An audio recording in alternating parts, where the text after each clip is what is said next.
ने एक सभा रखी। इसको लगा कि सभा रखते हैं, सभा में सब आएंगे और फिर हम घोषणा कर देंगे कि हम ये बन गए। इस सभा में दक्ष ने नारायण सबको बुलाया। केवल एक जने बुलाने पर भी नहीं आए थे। अब वो कौन थे? विष्णु भगवान।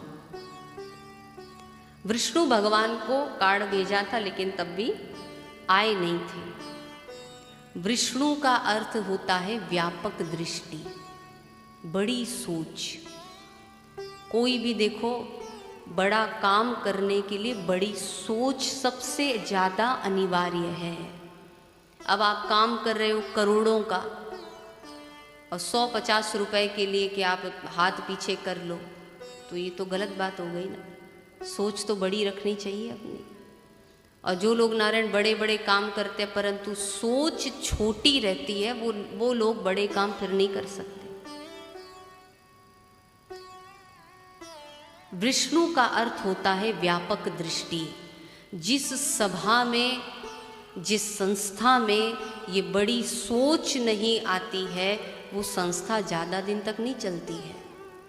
आज हमारी कलकत्ता टेक्सटाइल एजेंट्स एसोसिएशन के द्वारा इस इतने सुंदर से प्रांगण में जो ये कथा हो रही है, इसमें नारायण जितने लोग जुड़े हैं, जितने सलाहकार हैं, जिन लोगों ने रात दिन तक इस कथा के लिए, इस आयोजन के लिए मेहनत करी है, उन सब की सोच नारायण सराहनीय है। उन सब की सोच बड़ी है।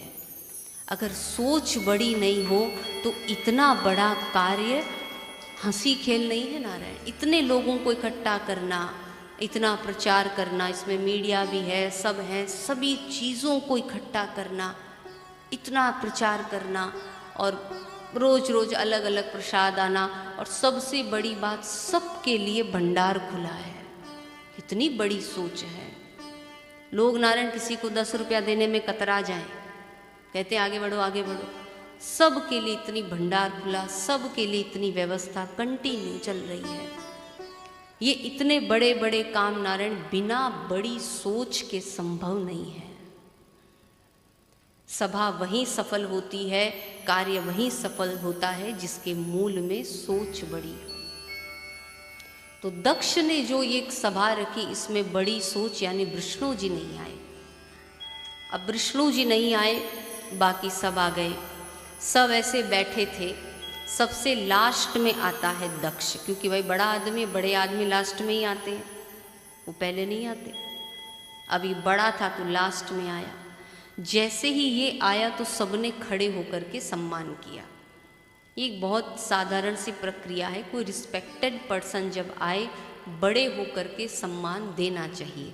इससे आपके शरीर का जो आलस्य है वो नष्ट होता है।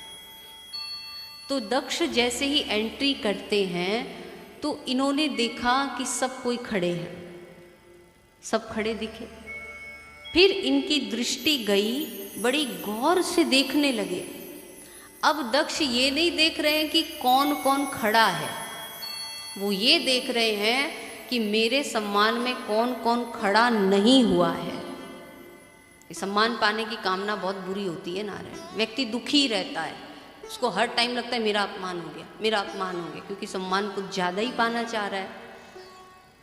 अब इसने देखा कि कौन कौन खड़ा नहीं हुआ। तो नारायण जो खड़े नहीं हुए थे उसमें 2 लोग थे। कौन कौन? पहले तो थे भगवान शंकर और दूसरे थे श्री ब्रह्मा जी महाराज। दक्ष ने जब इनको देखा तो दक्ष ने मन में विचार किया कि ये ब्रह्मा जी खड़े नहीं हुए तो चलो कोई बात नहीं, ये तो पिता के समान है, पिता से क्या सम्मान की कामना करना है, तो पिता समान है। फिर लगा कि ये भोले बाबा क्यों नहीं खड़े हुए, ये कौन सा हमसे बड़े हैं। तो दक्ष को क्रोध आया और क्रोध में आकर के दक्ष ने कहा कि देखो देखो, इतनी बड़ी बड़ी सभाओं में ये शमशानवासी आकर के बैठ तो गया, परंतु इसको थोड़ा भी व्यवहार का ज्ञान नहीं, थोड़े भी सभा का ज्ञान नहीं। अरे ऐसों को तो कोई अपनी बेटी न दे, वो तो इन ब्रह्मा जी के कहने से मैंने अपनी बेटी इनको ब्याह दी, नहीं तो ये अभी भी कंवारे रहते।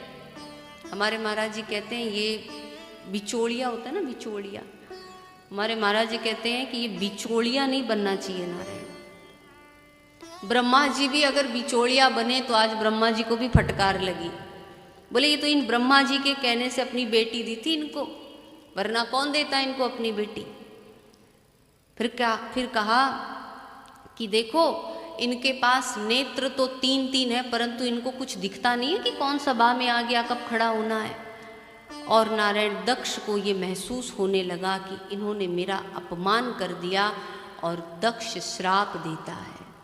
दक्ष कहता है ये जितने शंकर को मानने वाले हैं तुम सब पाखंडी हो जाओ। और जो ये बात कही तो शंकर जी के पीछे बैठे थे नंदी निकल करके आते हैं। बोले ओ नाना जी, बहुत सुन ली तुम्हारी बकबक, हम जब से आए हैं तुम बकर बकर बकर बकर किए जा रहे हो। अरे हम कुछ नहीं कह रहे तो तुम कुछ भी कहोगे, तुम हमें श्राप देते हो, जाओ हम भी तुम्हें श्राप देते हैं कि शीघ्र से शीघ्र तुम्हें बकरे की गर्दन लग जाए। अब वो उधर से श्राप दे, वो उधर से श्राप दे, खूब श्रापाश्रापी होने लगी। भगवान शंकर क्या कर रहे हैं? भगवान शंकर आराम से बैठे हैं। अच्छा, वो सब इन्हीं की वजह से रहा है, वो आपस में सब लड़ रहे हैं नीचे बैठ के, ये आराम से बैठे, क्योंकि शंकर शांत हैं।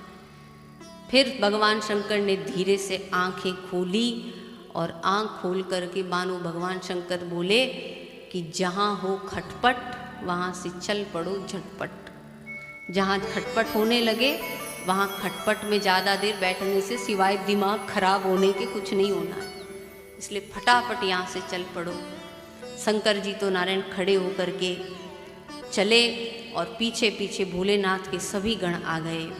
और कैलाश पर आने के बाद भगवान शंकर ने सती से एक बार भी ये नहीं कहा कि तुम्हारे पीहर वालों ने मेरा अपमान कर दिया।